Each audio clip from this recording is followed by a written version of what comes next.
Hello friends, today we will discuss the design of built-up section, means design of built-up column, built-up compression member. So I am using this book, Design of Steel Structure by N. Subramaniam. So what is built-up compression member? Generally we are using compression member as I section, channel section, angle section, but it means we are using only single section. But built up compression member is made up of two or more different sections. So when the load on structure is very large and if we want to use our material effectively, built up columns are generally used. So it is combination of two channel section, two I section, or you can say that it is combination of four angle section. It can be any. So this type of combination of different sections, we are making one column. This column is known as built up column. So generally it is considered as built up compression member because it is in under compressive load. So the main type of built up compression member are, first one is laced column, and another one is battened column, laced column and battened column. So what is laced column? We have seen this type of column. You can see that this is the combination of two channel sections which is placed front to front, means face to face, and which is laced by this type of flats means plates. So in laced column we have to design this lacing, even this tie plates which is placed at end of the column. So ends of the column, at upper ends of the end of the column there is one tie plate, and lower end of the column there is another tie plate. So in the design of laced column we have to design this section. It means we have to consider which kind of section we can use. We can use two channel section. We can also choose the orientation of section. It means we have to we can put this channel section, two channel sections back to back like this. We can put this two channel sections front to front, means face to face like this. And we have to design this type of lacing. It means design of lacing. It means we have to decide the angle of this lacing, length of lacing, thickness of this laced plate, and width of this laced plate. Even we have to design these bolts also. We have to design tie plates. So generally the design of built up column is divided in major three parts. First, section selection, orientation of the selection. Another one is design of lacing and design of tie plate. So this is the design of laced built up column. So this is single laced column. So this one is single laced column. But what is double laced system? So if we are providing lacing like this, so it is double laced column. So lacing is generally provided for the distribution of loads. So in the laced column, generally lacing flats are in tension and in compression also. So if we are considering this plate in tension, so this one will be in compression, tension, compression. So in the design of laced column, it means when we are designing this lacing flats, we have to consider compression member also, and we have to consider it as tension member also. So we have to check for compression and tension both. So there are some codal provisions which is given in IS 800/2007. clause is 7.6 for laced column. Similarly, 7.7.2 another design criteria is for batten column, design of battens. So it is similar like column design, but we have to follow the codal provision. So let's start with this example of single laced column.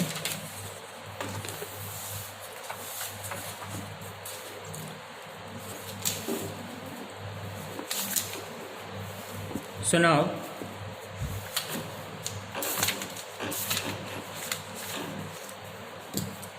design of single laced column. So I am reading this data which is written in this on this paper. So design of built up column. Now the data is design a built up column 10 meter long to carry factored axial load of 1080 kilonewton. The column is restrained in position but not in direction at both ends. It means it is pin joint, means pin supported. Provide single lacing system with bolted connection. Assume steel grade of Fe410 and bolt of grade 4.6. It means we have to provide only single lacing system.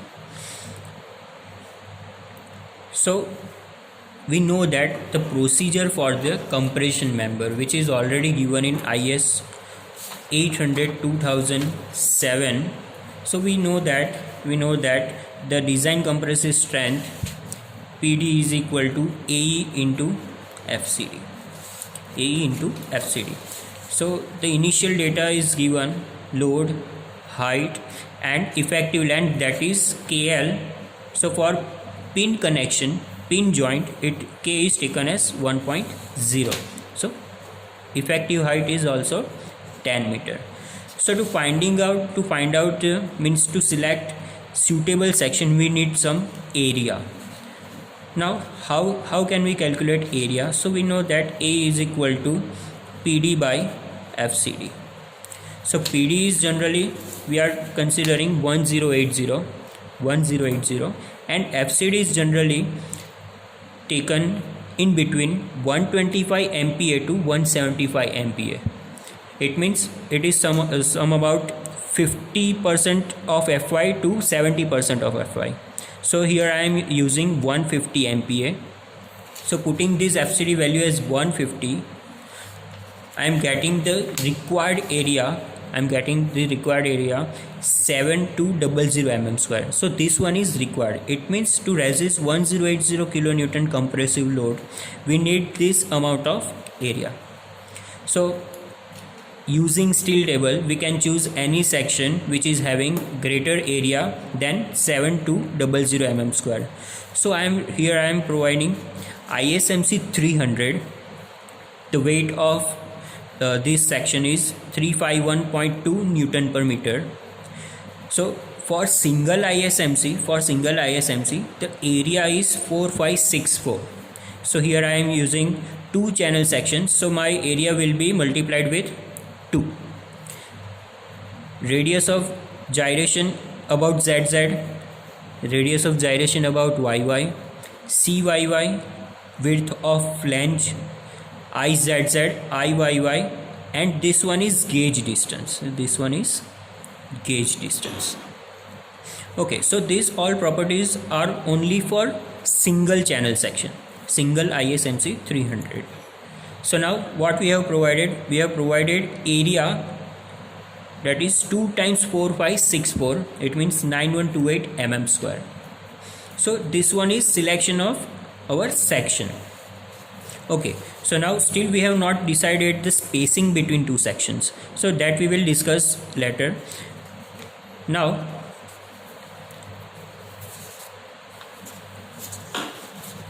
what is how to consider this section that we are choosing, it is safe or not. So in this portion we will cover that this is safe or not, that section we have chosen. So now generally we know that ultimately what we have to find out, PD is equal to A into FCD. So now we have AE and we have to find out actual value of FCD according to the ISMC 300. 150 was our assumption, but still we need to identify this section is capable of taking 1080 kilonewton or not. So for that we have to find out value of FCD. So we know that according to IS 800 we have to identify KL by R value, R minimum, and from page number 42 table number 9C and buckling class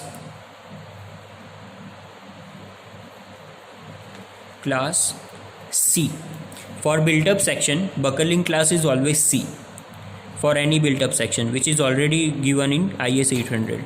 So for this KL by R that we have to identify. So we have value of KL, that is 10 meter, and we have to identify value of R minimum. So radius of gyration minimum for built-up column.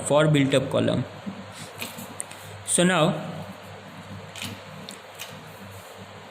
how to consider R minimum. So the built-up section will be economical when the radius of gyration of the YY axis is increased in such a way that RYY should be greater than or equal to RZZ. This is achieved by the spacing of section. So what is RZZ and what is RYY? So this one is your ZZ axis and this one is your YY axis. So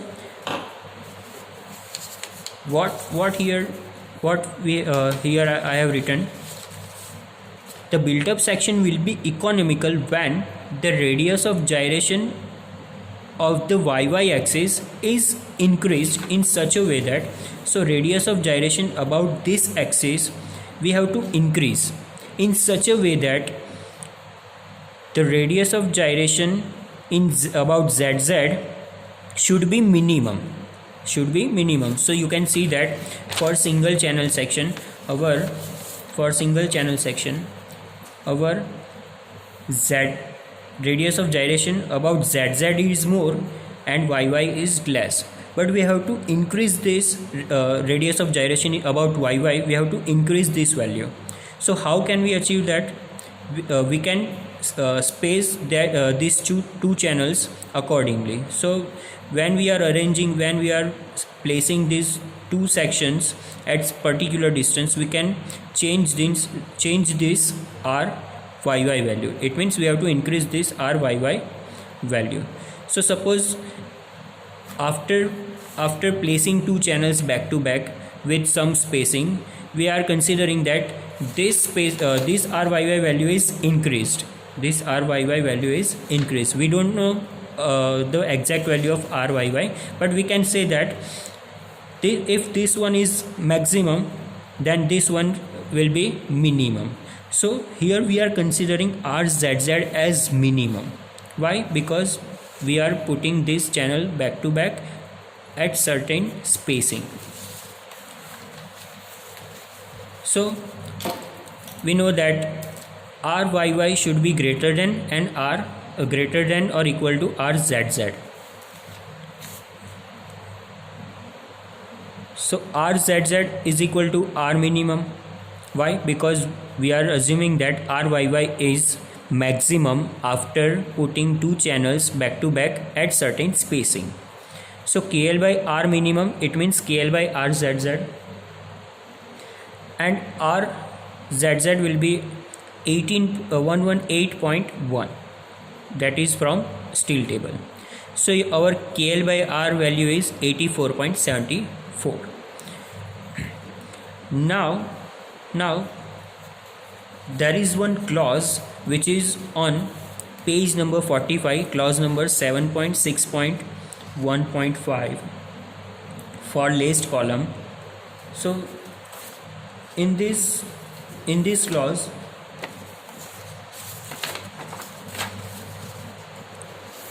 seven point six point 1.5, 7.6 point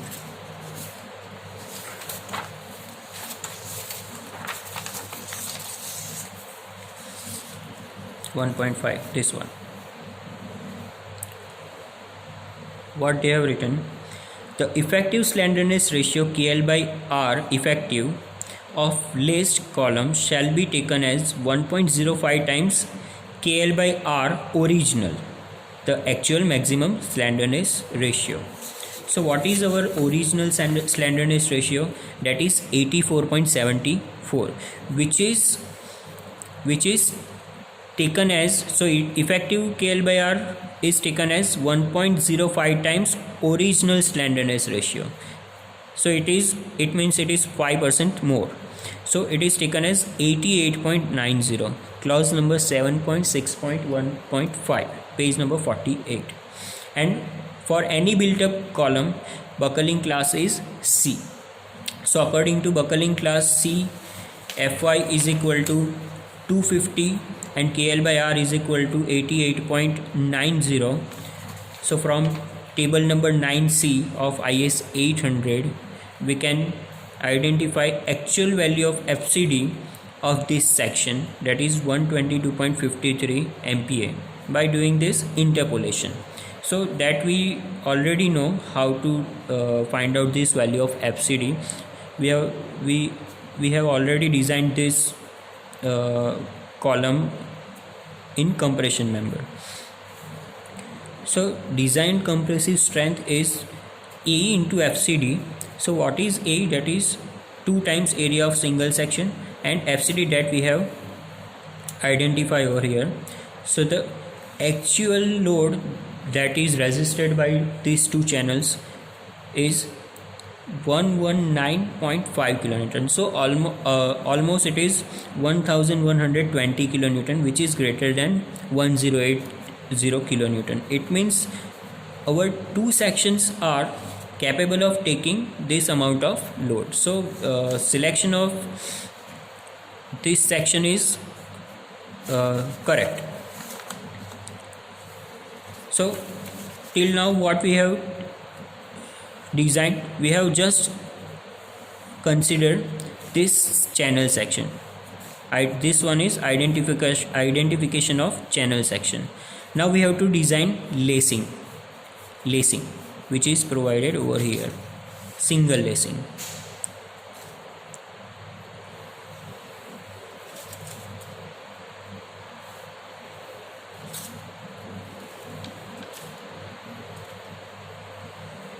So we have to design this lacing.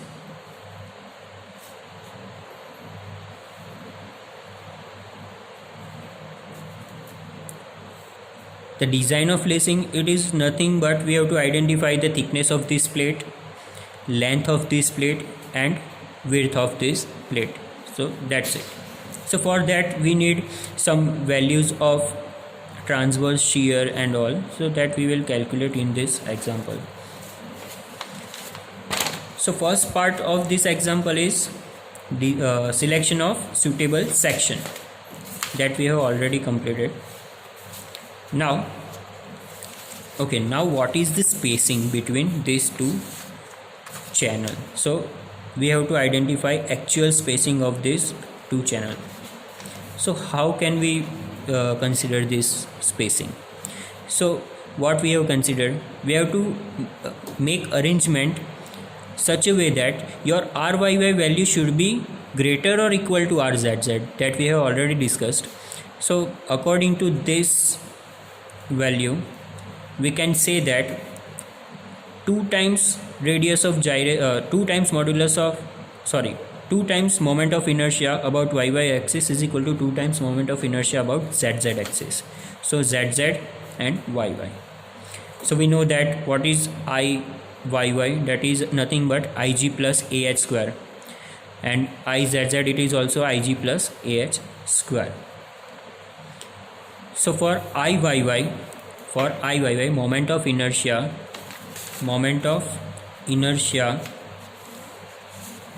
about YY axis. So what is moment of inertia about YY axis? So total distance is S and half distance is S by 2. So what is IYY? It is IG plus AH square. Now what is IG? IG is moment of inertia of a single channel about its centroidal axis and about YY axis. So it is IGYY about YY. So it is centroidal moment of inertia of a single channel, that is taken from steel table. It is 310.8 into 10 raised to 4, already given in steel table. What is area? So it is area of single channel. What is H? This one is H, Ig plus AH square. So what will be the H? It is distance of individual centroid to the axis about which we are finding moment of inertia. So this value will be your H. So H is nothing but S by 2 plus this CYY plus CYY. So the CYY value of this channel is already given in steel table. So this one is CYY, Ig plus AH square. Similarly for IZZ, so it is also IZZ is equal to Ig plus AH square. So this one is our Z axis. So what is Ig? That is moment of inertia of single channel, centroidal moment of inertia of single channel, which is directly taken from steel table. Area is also same, but what will be H? H is nothing but it is distance between individual centroid to the system centroid.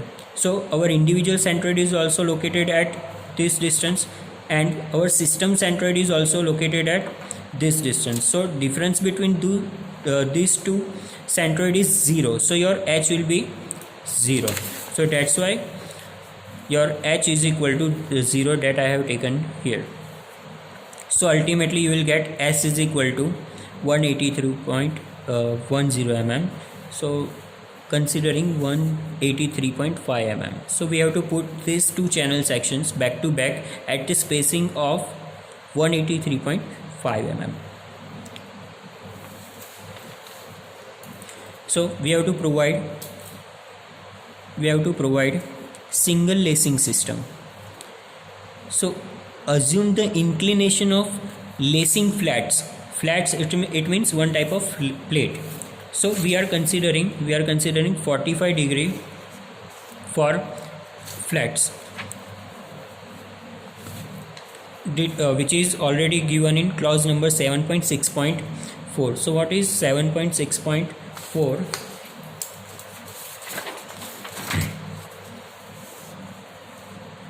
Angle of inclination. So it is clearly written that the inclination shall not be less than 40% and not more than 70%. So we are considering 45 degree for ease of our calculation. So spacing of lacing. So what is spacing of lacing? Spacing of lacing, it means it is center to center distance between these two bolt, means these two lacing. So this is spacing of lacing, that is A1. So what is A1? A1 is nothing but okay,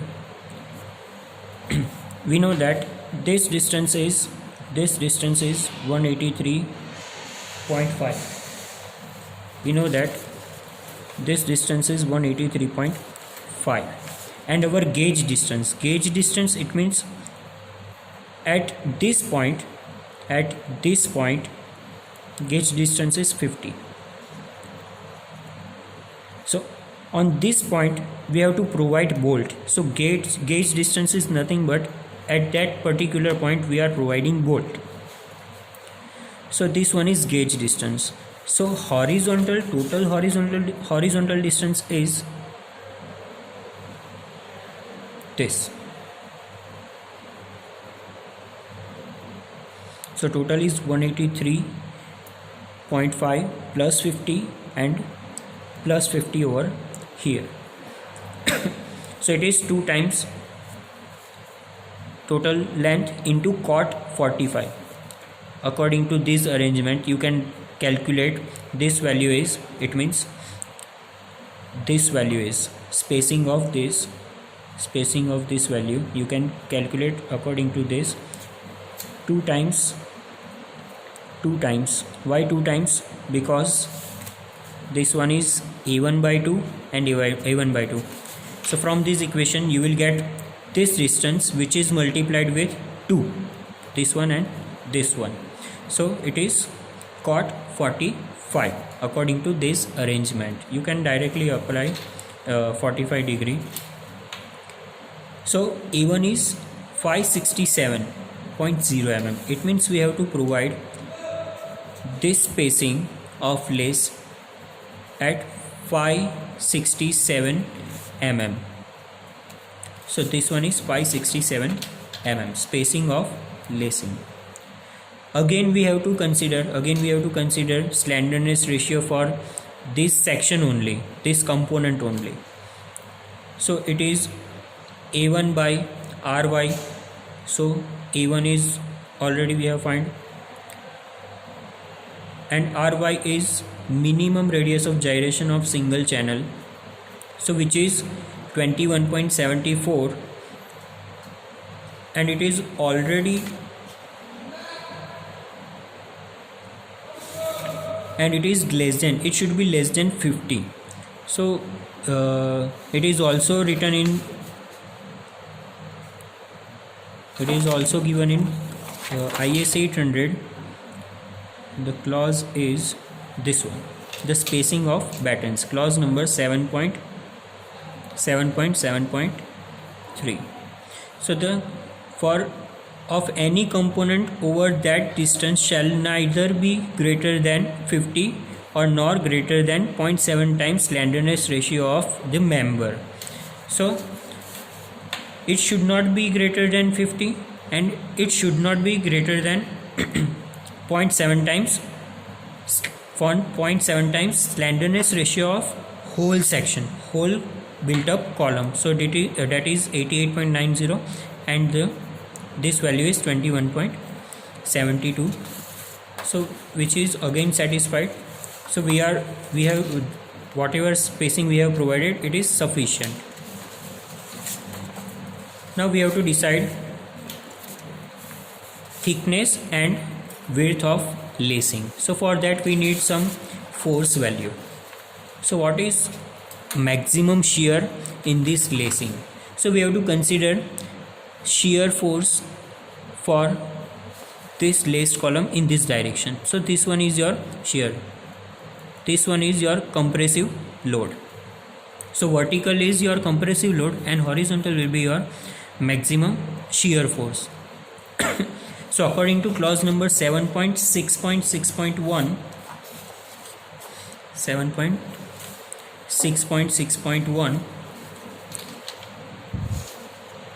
the design shall be proportion to the resist a total transverse shear Vt at any point which is equal to the 2.5% of axial force in the member. So we know that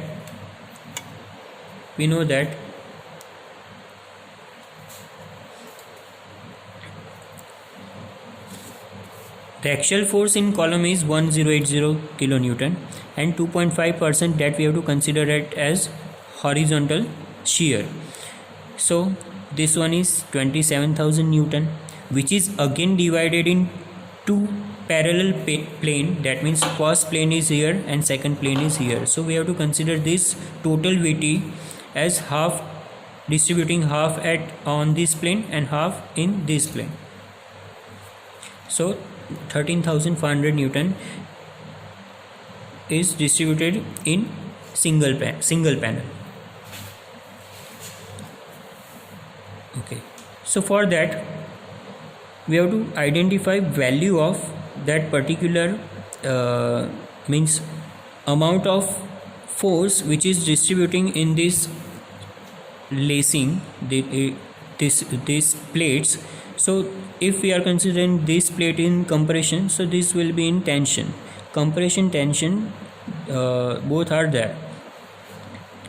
So if we are considering this one is compressive, so the arrangement of this force, so this compressive force in this direction, Vt by 2 is in this direction, horizontal direction, and we know that the angle theta is equal to 45, inclination angle. So from this we can say that Vt by 2 is equal to P sin theta. The component of this P is P sin theta. So we can say that Vt by 2 is equal to 1 by sin theta. P is equal to Vt by 2 1 by sin theta. So Vt by 2 is into cosec theta.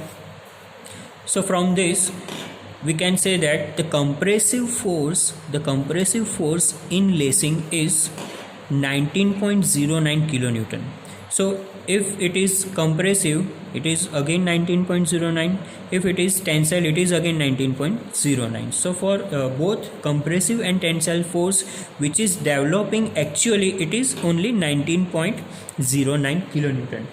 But still we have to check whether these plates are capable of taking 19.09 kilonewton force or not. So for that we have to identify thickness and width of the plate. So the minimum thickness of lacing flats given in clause number 7.6.3,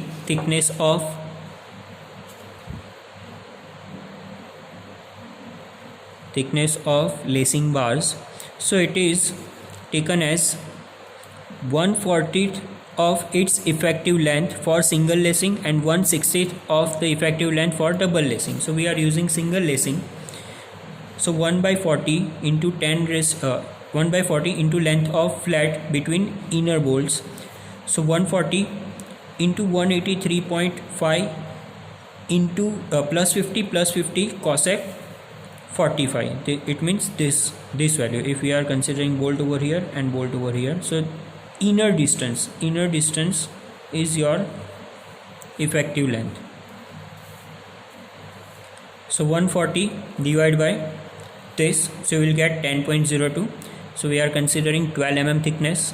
So thickness that we have derived. Now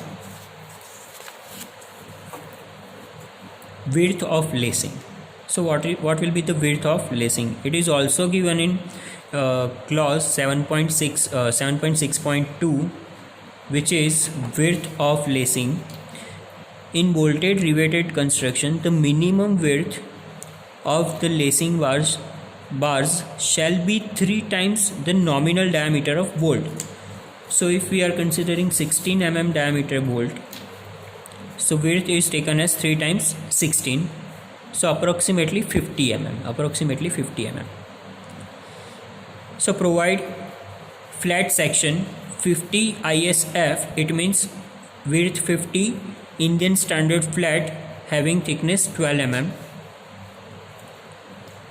So this section that we have provided, again we need to check it is capable of taking tension and compression or not.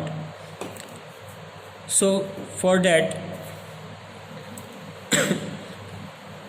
we have to identify the compressive strength of this plate only, compressive strength. So we know that for any compression member, PD is equal to A into FCD.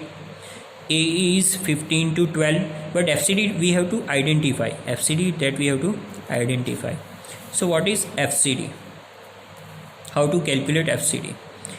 So we know that we can calculate FCD value based on KL by R ratio and from table number 9C, because all the solid sections are also classified in class C, buckling class C.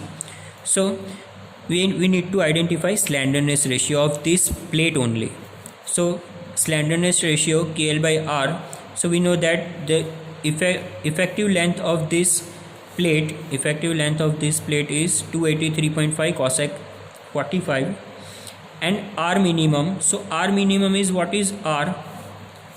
It is radius of gyration under root I by A. So your 50 into 12 cube by 12, T 12 is your thickness, width is 50. So ultimately you will get 12 upon root 12. It is nothing but T by root 12. So R minimum you can directly calculate from this, T by root 12. So you will get 3.464. So your slenderness ratio will be 115.72, which is again less than 145, already given in 7.6.6.3. The slenderness ratio KL by R of the lacing bars shall not exceed 145. So that is also correct. So compressive strength is 53.02 kilonewton, which is greater than 19.09. So 19.09 is developed compressive force, and this is the capacity of our plate.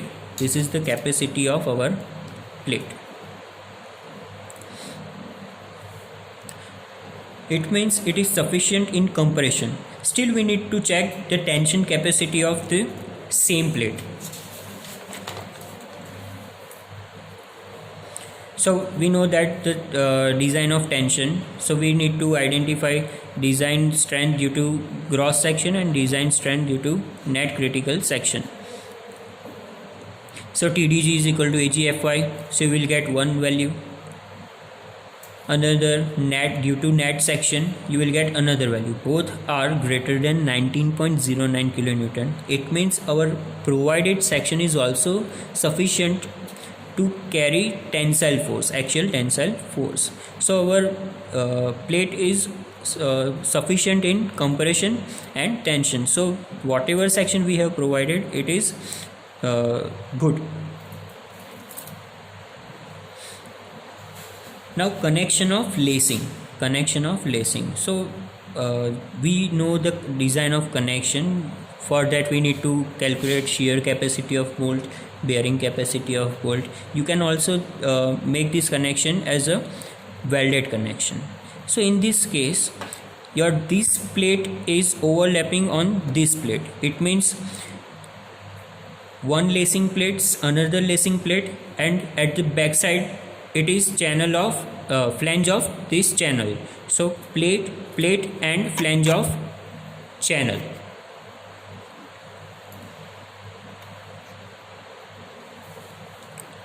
So it will be in double shear. And we know that the shear capacity of bolt in double shear is 58 kilonewton, which is again greater than 19.09, and bearing capacity is also more. So one bolt is sufficient at junction. So we no need to provide two bolts. One is sufficient. Now another is design of tie plates. So this second portion is only, means first portion was selection of section, second portion is design of lacing, and third is design of tie plate. So tie plate is provided generally at the end of the laced column. It is generally a tie plate which is tying these two channels. So tie plates must be provided at the ends of the laced column. We have to decide the dimension of the tie plate also. So again, length, width and thickness. So length of tie plate is generally taken as spacing plus width of flange plus width of flange. So it is 263.5. We cannot provide more than this because otherwise there will be one offset over here outside the flange. So we are not considering this. Now depth. So here if we are considering 3 bolts, and this one will be your edge distances. So what will be the depth of tie plate? Now effective. So what will be the effective depth? It should be spacing plus 2 times CYY. It should be spacing plus 2 times CYY. So 183.5 plus 2 times CYY value. So effective depth, that is 230. But we need to find out overall depth. So overall depth is nothing but 250 plus 2 times edge distance. So if I am considering 30 mm edge distance, so your total depth is 290 mm, which is approximately 300 mm. So and provide thickness 6 mm. So this thickness is also means the thickness of end plate is designed as per the thickness of battened column.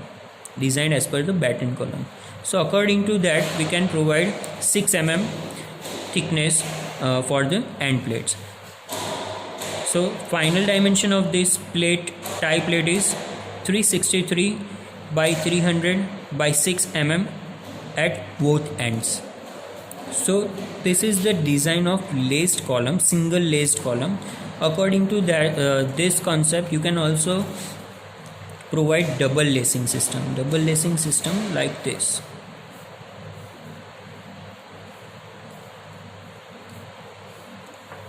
Double lacing system. So that type of lacing system is also provided by many of structural engineer. It is depend on loading condition. So if your load is again a higher value, so you can also go for this double lacing system. You can also go for batten system. So this one is battening of column, this one is battened column. So no lacing will be provided, only plates are provided. So in batten column we have to decide the spacing of this batten, dimension of batten. So these all are internal plates, and at the end of the column provided plate is known as end plate. Again it is tie plate. So this is type of batten column.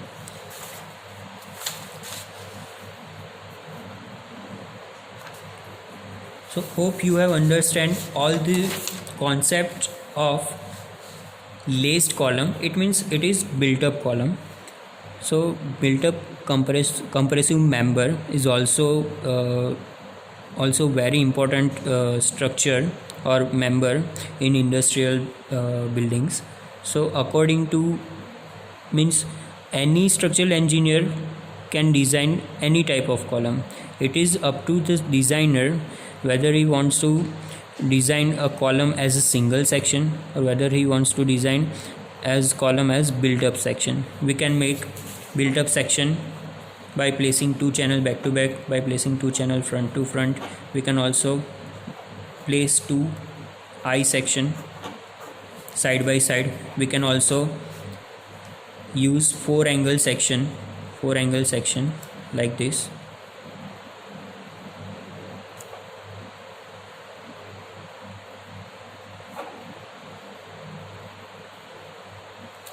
And lacing over here.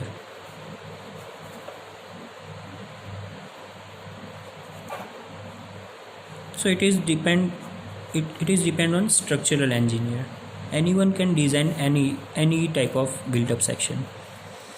Ultimately it is depend on economical aspects. Okay, thank you.